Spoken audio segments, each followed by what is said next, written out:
Hello guys, welcome to my channel Mallu explanation 2.0. ഞാനിന്ന് explain ചെയ്യാൻ പോകുന്നത് മണി ഹേസ്റ്റ് എന്ന വെബ് സീരീസിന്റെ ആദ്യ സീസണിലെ ആദ്യ എപ്പിസോഡാണ്. ഈ കഥ ആരംഭിക്കുന്നത് തന്നെ ടോക്കിയോ എന്ന പെൺകുട്ടിയുടെ നറേഷനിൽ നിന്നാണ്. അവളുടെ ഒറിജിനൽ നെയിം അതല്ല. അതെന്താണ് അങ്ങനെയെന്ന് നിങ്ങൾക്ക് പോകെ പോകെ മനസ്സിലാകും. അവൾ സ്വപ്നത്തിൽ പല കാര്യങ്ങൾ കണ്ട് ഞെട്ടി എഴുന്നേൽക്കുന്നു. ഈ സമയം ടിവിയിൽ ഒരു ന്യൂസ് ഓടിക്കൊണ്ടിരിക്കുന്നു. ആ ന്യൂസിൽ അവളെപ്പറ്റി തന്നെയാണ് പറഞ്ഞുകൊണ്ടിരിക്കുന്നത്. അവൾ ഇതുവരെ 15 മോഷണങ്ങൾ നടത്തിയിട്ടുണ്ട്. അതിൽ അവസാന മോഷണം ഒഴികെ മറ്റൊന്നും അവളാണ് നടത്തിയതെന്ന് ആർക്കും കണ്ടെത്താനായിട്ടില്ല. അവസാനം നടന്ന റോബറിയിൽ ഒരു പോലീസ് ഓഫീസർ അവളുടെ ബോയ് ഫ്രണ്ടിനെ ഷൂട്ട് ചെയ്ത് കൊല്ലുന്നു.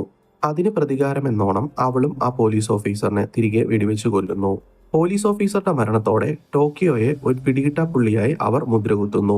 ആ നാട്ടിലെ എല്ലാ പോലീസ് ഓഫീസേഴ്സും അവളെ വല വീശി തേടുന്നു. എന്നാൽ അവളും പിടികൊടുക്കാതെ വളരെ രഹസ്യമായി ആ നാട്ടിൽ തന്നെ താമസിക്കുന്നു. അങ്ങനെയിരിക്കെ ഒരു ദിവസം അവൾ അമ്മയോട് സംസാരിക്കുവാനായി സമീപത്തുള്ള കോയിൻ ബൂത്തിലേക്ക് പോകുന്നു. അവൾ അമ്മയോട് നേരിൽ കാണണമെന്ന് ആവശ്യപ്പെടുന്നു. അതിനായി വീടിന് സമീപമുള്ള ഷോപ്പിലേക്ക് എത്തുവാൻ അവൾ ആവശ്യപ്പെടുന്നു. ഇതേ സമയം അവിടേക്ക് ഒരു കാർ എത്തുന്നു. അതിൽ നിന്നും ഒരാൾ അവളോട് കാറിൽ കയറുവാൻ ആവശ്യപ്പെടുന്നു. അയാൾ അവളെ സഹായിക്കുവാനാണ് വിളിക്കുന്നതെന്ന് അവളോട് പറയുന്നു. അയാളാണ് ഈ കഥയിലെ നായകൻ. അയാളെ എല്ലാവരും പ്രൊഫസർ എന്നാണ് വിളിച്ചിരുന്നത്. ടോക്കിയോ എന്തോ ആലോചിച്ച ശേഷം കാറിലേക്ക് കയറുന്നു. അടുത്ത നിമിഷം തന്നെ അവൾ ജാക്കറ്റിൽ നിന്നും തോക്കെടുത്ത് പ്രൊഫസറിന്റെ നേരെ ചൂണ്ടുന്നു. അവൾ അയാൾ ആരാണെന്ന് അന്വേഷിക്കുന്നു. പ്രൊഫസർ താൻ പോലീസ് അല്ല, അവളെ സഹായിക്കുവാൻ വന്നതാണെന്ന് അവളോട് പറയുന്നു. വിശ്വാസമാകുന്നില്ലെങ്കിൽ നീ ഇതിലേക്ക് നോക്കൂ എന്ന് അയാൾ പറയുന്നു. പ്രൊഫസർ കയ്യിലുണ്ടായിരുന്ന ക്യാമറ അവൾക്ക് നേരെ നീട്ടുന്നു. ആ ക്യാമറയിൽ ടോക്കിയോ താമസിച്ചിരുന്ന വീടിനു ചുറ്റും അവളെ നിരീക്ഷിച്ചുകൊണ്ടിരിക്കുന്ന പോലീസ് ഓഫീസേഴ്സിന്റെ ഫോട്ടോയായിരുന്നു. ഇതറിയാതെ അവിടേക്ക് പോയിരുന്നുവെങ്കിൽ ഉറപ്പായും പോലീസ് അവളെ വെടിവെച്ച് കൊല്ലുമായിരുന്നു. തന്നെ മരണത്തിൽ നിന്നും രക്ഷിച്ച പ്രൊഫസറിനെ അവൾ വിശ്വസിക്കുന്നു. പ്രൊഫസർ അവളെ തേടിയെത്തിയത് ഒരു കൊള്ളയടിയിൽ ടോക്കിയോയെ പങ്കാളിയാക്കുവാനാണെന്ന് പറയുന്നു. ഒപ്പം നിന്നാൽ 2.5 ബില്യൺ യൂറോ ഒരു പങ്കായി തരാമെന്ന് അവളോട് പറയുന്നു. 2.5 ബില്യൺ എന്നാൽ ഇന്ത്യൻ മണി 20,000 കോടി രൂപ. ഇത് കേൾക്കുന്നതും ടോക്കിയോയ്ക്ക് അതിനോട് താല്പര്യം തോന്നുന്നു. കാരണം അത്ര വലിയൊരു കൊള്ളയടിയെ പറ്റി അവൾ അതിനു മുൻപ് കേട്ടിട്ട് പോലും ഉണ്ടായിരുന്നില്ല. അവൾ പ്രൊഫസറിനൊപ്പം ആ റോബറിയിൽ പങ്കുചേരുവാനായി തീരുമാനിക്കുന്നു.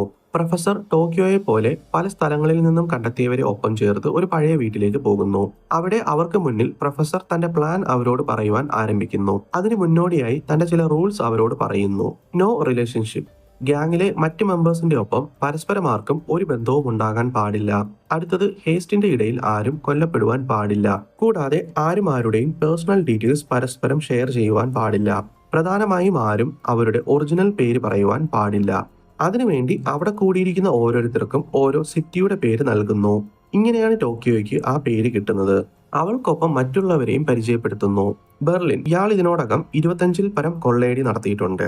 പോലീസ് തേടുന്ന ഒരു പിടികിട്ടാപ്പുള്ളി. ഈ സംഘത്തിനെ ഇവനാണ് നയിക്കുവാൻ പോകുന്നത്. അടുത്തത് മോസ്കോ. അയാൾ ആസ്ട്രോയിൽ തുരങ്ക നിർമ്മാണ തൊഴിലാളിയാണ്. അയാൾ ആ ജോലിയുടെ എക്സ്പീരിയൻസ് ഉപയോഗിച്ച് പല കൊള്ളയടിയും നടത്തിയിട്ടുണ്ട്. അയാൾക്ക് എത്ര ഉപയോഗിക്കുവാൻ ബുദ്ധിമുട്ടുള്ള ഇൻഡസ്ട്രിയൽ മെഷീനറീസും കൈകാര്യം ചെയ്യുവാനുള്ള അറിവുണ്ടായിരുന്നു. അടുത്തത് ഡെൻവർ. മോസ്കോയുടെ മകനാണ് ഇയാൾ. അയാൾ അല്പം മുരടനാണ്. ദേഷ്യം വന്നാൽ എതിരെ നിൽക്കുന്നവരെ കയ്യേറ്റം ചെയ്യാൻ പോലും മടിയില്ലാത്തവൻ. ഇത്തരത്തിലൊരാൾ ഈ കൊള്ളയടിയിൽ മുതൽക്കൂട്ടാകുമെന്ന വിശ്വാസത്തിലാണ് അവനെയും അവരുടെ കൂടെ കൂട്ടിയിരിക്കുന്നത്. അടുത്തത് റിയോ. അവൻ ടെക്നിക്കലി വളരെ അഡ്വാൻസ്ഡ് ആയിരുന്നു. തന്റെ 6-ാം വയസ്സിൽ ഹാക്കിംഗ് പഠിച്ച വ്യക്തി. അടുത്തത് ഹെലൻസ്കിയും ഒസ്ലോയും. ഇവർ രണ്ടുപേരും ട്വിൻ ബ്രദേഴ്സ് ആണ്. സൈബീരിയയിൽ നിന്നും വന്ന ഇവർക്ക് തോക്കുകൾ ഉപയോഗിക്കുവാനും അതിന്റെ മെക്കാനിസത്തിനെ പറ്റിയും വളരെയേറെ അറിവുകൾ ഉണ്ടായിരുന്നു. അടുത്തത് നൈറോബി. അവൾ 13-ാം വയസ്സ് മുതൽ കള്ളനോട്ടടിക്കുവാൻ തുടങ്ങിയിരുന്നു. ലാസ്റ്റ് ആൻഡ് ഫൈനൽ കഥയിലെ ഹീറോ പ്രൊഫസർ. പല വർഷങ്ങൾക്ക് മുൻപ് തന്നെ അയാളെക്കുറിച്ചുള്ള എല്ലാ വിവരങ്ങളും അയാൾ തന്നെ എല്ലാ സ്ഥലങ്ങളിൽ നിന്നും നശിപ്പിച്ചിരുന്നു. ഗവൺമെന്റിന് പോലും ഇങ്ങനെയൊരു മനുഷ്യനുള്ള കാര്യം ഇപ്പോൾ അറിയില്ല. അയാൾ അവർക്ക് തങ്ങൾ കൊള്ളയടിക്കാൻ പോകുന്ന റോയൽ മിന്റ് ഓഫ് സ്പെയിൻ എന്ന മ്യൂസിയത്തെ പറ്റി വിവരിച്ചു കൊടുക്കുന്നു. അത് വെറുമൊരു മ്യൂസിയം മാത്രം ആയിരുന്നില്ല. ആ രാജ്യത്തിന്റെ കറൻസി അവിടെയായിരുന്നു പ്രിന്റ് ചെയ്യുന്നത്. അവിടെ നിന്നും പ്രിന്റിങ്ങിന് ശേഷം മറ്റു സ്ഥലങ്ങളിലേക്ക് ഡിസ്ട്രിബ്യൂട്ട് ചെയ്യുന്നു.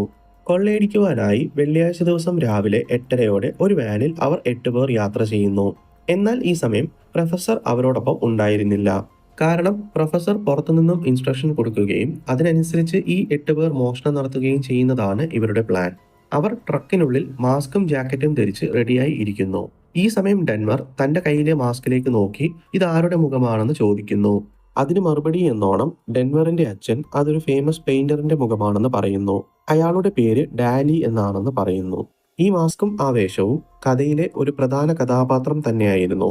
തങ്ങളുടെ പ്ലാൻ പ്രകാരം കൊള്ളയടിക്കാനായി തോക്കുകളും മെഷീനറീസും റോയൽ മിന്റിനുള്ളിലേക്ക് കടത്തണം.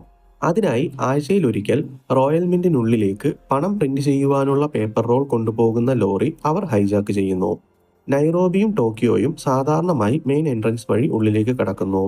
ഈ സമയം ഒരു സ്കൂൾ ബസ്സും അതിലെ ഒരു പെൺകുട്ടിയെയും കാണിക്കുന്നു. അവളുടെ പേര് ആലിസൺ ടൈലർ. അവരുടെ ബസ്സും റോയൽ മിന്റിലേക്കാണ് പോകുന്നത്. ആ സ്കൂൾ കുട്ടികൾ മ്യൂസിയത്തിലേക്ക് ഫീൽഡ് ട്രിപ്പിന് വേണ്ടി വന്നവരാണ്. ഈ സമയം നൈറോബിയും ടോക്കിയോയും മ്യൂസിയത്തിനുള്ളിലേക്ക് കടക്കുന്നു. മറ്റൊരു വഴിയിലൂടെ അവർ ഹൈജാക്ക് ചെയ്ത ട്രക്ക് മ്യൂസിയത്തിനുള്ളിലേക്ക് എത്തുന്നു. ട്രക്ക് തുറന്ന അവർ കയ്യിലുണ്ടായിരുന്ന തോക്കുകൾ ഉയർത്തി അവിടെ ഉണ്ടായിരുന്നവരെയെല്ലാം തങ്ങളുടെ കൺട്രോളിലേക്ക് ആക്കുന്നു. നൈറോബിയും ടോക്കിയോയും മെയിൻ എൻട്രൻസിലെ കാവലിനുണ്ടായിരുന്ന പോലീസ് ഓഫീസേഴ്സിനെ അറ്റാക്ക് ചെയ്ത് പുറത്താക്കിയ ശേഷം മെയിൻ എൻട്രൻസ് ലോക്ക് ചെയ്യുന്നു. അവിടെ ഉണ്ടായിരുന്ന സാധാരണക്കാരെ ബന്ദിയാക്കി ഹാളിലേക്ക് കൂട്ടിക്കൊണ്ടുവരുന്നു. അവരുടെ കയ്യിൽ നിന്നും ഫോണും മറ്റ് തിങ്സും വാങ്ങിവെക്കുന്നു. ഈ സമയം മോസ്കോയും ഡെൻവറും ചേർന്ന് ഒരു ലോക്കർ ഓപ്പൺ ചെയ്യുന്നു. അതിനുള്ളിൽ കെട്ടുകെട്ടായി നിരത്തി വെച്ചിരിക്കുന്ന പണം അവർക്ക് വ്യക്തമാകുന്നു.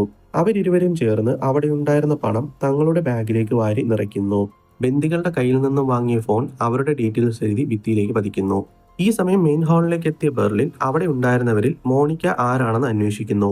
കൂട്ടത്തിൽ നിന്നും ഒരു പെൺകുട്ടി അല്പം മുന്നിലേക്ക് എത്തുന്നു. അവളാണ് മോണിക്ക എന്ന് പറയുന്നു. മോണിക്ക റോയൽ മിന്റ് മ്യൂസിയത്തിന്റെ ഹെഡ് അറ്റോറാമിന്റെ സെക്രട്ടറിയാണ്. ഈ സമയം റോയൽ മിന്റിലേക്ക് ഒരു ഫോൺ കോൾ വരുന്നു. വർക്കിംഗ് ടൈമിൽ മെയിൻ ഗേറ്റ് എന്തിന് ക്ലോസ് ചെയ്തു എന്ന് അന്വേഷിച്ചായിരുന്നു ഫോൺ കോൾ.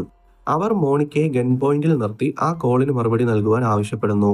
ചില ടെക്നിക്കൽ ഇഷ്യൂസ് കാരണമാണ് അടച്ചിടേണ്ടി വന്നതെന്നും 1 മണിക്കൂറിനുള്ളിൽ മെയിൻ ഗേറ്റ് തുറക്കുമെന്നും മോണിക്ക മറുപടി നൽകുന്നു. ഇതേ സമയം മോസ്കോയും ഡെൻവറും ബാഗിൽ പണം നിറച്ച് മുകളിലേക്ക് എത്തുന്നു. അവർ മുകളിലേക്ക് എത്തിയതും എല്ലാവരും അവിടെ നിന്നും പുറത്തേക്ക് പോകുവാൻ തയ്യാറെടുക്കുന്നു. അതിനായി മെയിൻ ഡോർ ബട്ടൺ പ്രസ് ചെയ്യുന്നു. ശേഷം എമർജൻസി അലാറം പ്രസ് ചെയ്യുന്നു. മെയിൻ ഡോർ ഓപ്പൺ ആകുന്നതും പ്രൊഫസറിന്റെ മറുപടിക്കായി അവർ കോളിൽ വെയിറ്റ് ചെയ്യുന്നു. പ്രൊഫസർ ഫോണിലൂടെ കമാൻഡ് കൊടുത്തുകൊണ്ടിരിക്കുന്നു. 3 മിനിറ്റുകൾക്കുള്ളിൽ പോലീസ് അവിടേക്ക് എത്തുന്നു. എന്നാൽ അവരാരും പുറത്തേക്ക് ഇറങ്ങാതെ അവിടെ തന്നെ നിൽക്കുന്നു. ഈ സമയം പ്രൊഫസർ തന്റെ പ്ലാൻ വിശദീകരിക്കുന്നത് കാണിക്കുന്നു. നമ്മൾ കൊള്ളയടിച്ച പണവുമായി പുറത്തേക്ക് പോകുന്നതായി എല്ലാവരെയും വിശ്വസിപ്പിക്കണം. ഈ സമയം അവിടേക്ക് എത്തുന്ന പോലീസിനെ കണ്ട് പേടിച്ച് രക്ഷപ്പെടാൻ കഴിയാത്തതുപോലെ തിരികെ റോയൽ മിന്റിനുള്ളിലേക്ക് കയറണമെന്ന് പ്രൊഫസർ പറയുന്നു. പോലീസിനെ സംബന്ധിച്ച് തങ്ങൾക്ക് രക്ഷപ്പെടാൻ കഴിയാത്തത് കൊണ്ട് തിരികെ റോയൽ മിന്റിലേക്ക് കയറിയതുപോലെ അവർക്ക് തോന്നണം. ഇത് പ്രൊഫസറിന്റെ പ്ലാനിന്റെ ഭാഗമായിരുന്നു. പോലീസ് 3 മിനിറ്റിനുള്ളിൽ അവിടേക്ക് എത്തുന്നു. ഈ സമയം അവർ റോയൽ മിന്റിന് പുറത്തേക്ക് എത്തുന്നു. ടോക്കിയോ തന്റെ ഗൺ എടുത്ത് പോലീസിന് നേരെ വെടിവെക്കുന്നു. പോലീസ് തിരികെ അവരെയും ഷൂട്ട് ചെയ്യുവാൻ ആരംഭിക്കുന്നു. ഈ സമയം റിയോയ്ക്ക് വെടിയേൽക്കുന്നു. നൈറോബിയും ഡെൻവറും തങ്ങളുടെ തോക്കെടുത്ത് പോലീസിനെ ഷൂട്ട് ചെയ്യുവാൻ ആരംഭിക്കുന്നു. തുരുതുരെയുള്ള വെടിവെപ്പിൽ പോലീസ് ഓഫീസേഴ്സ് പല വഴി ഓടുന്നു. ഈ ഗ്യാപ്പിൽ അവർ റിയോയെ ഉള്ളിലേക്ക് കൊണ്ടുപോയി മെയിൻ ഡോർ ക്ലോസ് ചെയ്യുന്നു. നിരവധി ചോദ്യങ്ങൾ ബാക്കി നിർത്തിയാണ് ആദ്യ എപ്പിസോഡ് അവസാനിക്കുന്നത്. വെടികൊണ്ട റിയോയ്ക്ക് എന്ത് സംഭവിക്കും? ഇങ്ങനെ പോലീസിനെ അറിയിക്കുന്നത് കൊണ്ട് പ്രൊഫസർ എന്താണ് ഉദ്ദേശിക്കുന്നത്? കൊള്ളയടിച്ച പണം മാത്രമല്ല അവരുടെ ലക്ഷ്യമെങ്കിൽ അവർ പ്ലാൻ ചെയ്യുന്നത് എന്താണ്? ഈ എപ്പിസോഡ് ഇവിടെ അവസാനിക്കുകയാണ്. അടുത്തൊരു എപ്പിസോഡുമായി വീണ്ടും കാണാം. ഈ വീഡിയോ നിങ്ങൾക്ക് ഇഷ്ടമായെന്ന് വിചാരിക്കുന്നു. ഇഷ്ടമായാൽ തീർച്ചയായും ലൈക്ക് ചെയ്യുക, ചാനൽ സബ്സ്ക്രൈബ് ചെയ്യുക, നിങ്ങളുടെ അഭിപ്രായങ്ങൾ കമന്റുകളായി രേഖപ്പെടുത്തുക. അടുത്തൊരു വീഡിയോയുമായി കാണുന്നവരേക്കും ബൈ.